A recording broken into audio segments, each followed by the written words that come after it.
Hi guys, Jared here with Day Traders FX. I hope you're having a great day. We've got some pretty fantastic setups in the works, and it was a little bit difficult to decide which one to talk about today, but I've decided the EURCAD is as good as any. You guys have heard me say on Twitter a little bit this week that I think this might be the week of the euro because we have so many euro pairs that seem to be hitting major support and have some very, very good visible upper targets. So we're going to talk about that. I wanted to point out the news real quick. We have nothing of any significance coming out the rest of today. Going into tomorrow, though, we have quite a bit of news. Mostly out of Australia and New Zealand. We have interest rate announcements out of New Zealand. We have employment numbers out of Australia, and that's going to be a pretty big deal, so we need to keep an eye on that. But let's get down to this EURCAD, and let's see what we have going on here. You can see that I've got some daily pivot points and weekly pivot points up, and this is my 200 moving average. This is a pretty interesting area here. First of all, if you look at the weekly chart, we're in a pretty significant trend. This thing has been just kind of going up and pulling back a little bit, but keeping a very consistent uptrend since it bottomed out in about August of 2012. So we're basically an entire year into that. A little over a year. So I'm liking that. I'm liking the fact that there's a lot of consolidation. There's a lot of important levels here. You can see about this 136.50 area caused some congestion right there. And then we had a hard time getting above it for the entire month of July, basically. And then it's acted as very good support for the month of August. And now we're back down to it. We've taken this big bounce up. We had this nice little pin bar right here that reversed us and started pushing things back down. But as we get down to this level, we're seeing a lot of long wicks. We have this long wick right there and a bounce. We ended up with a little spinning top, and then we've got some hammer looking type candles right here that are all telling us that support here is probably pretty good.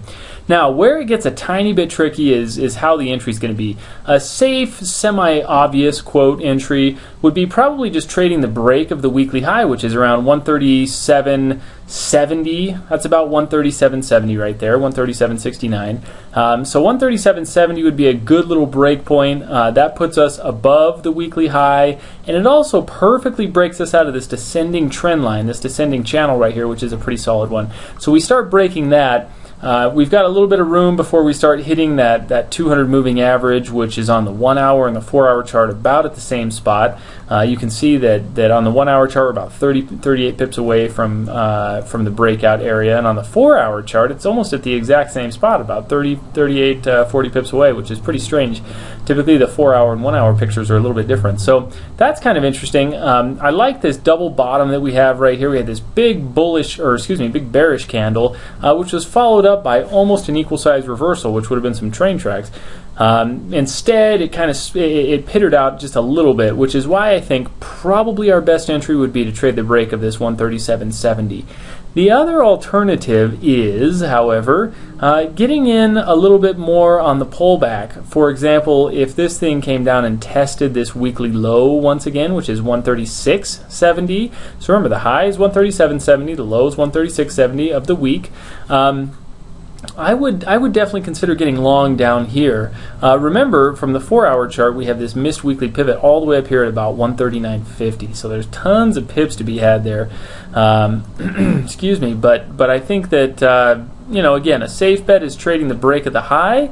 Maybe a little more risky would be entering somewhere around this 136.70-80 area with stops below weekly low for sure, but I think our safest bet is our stop below the Friday low, which is at 136.47.